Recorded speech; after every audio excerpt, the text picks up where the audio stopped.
posjedujem bicikl već preko onak 15 godina. Baš ja razmišljam o tome kad sam zadnji put kupila bicikl.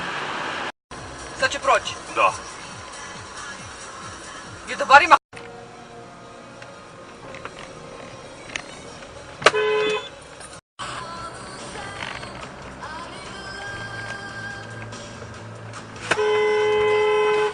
Treba registrirati.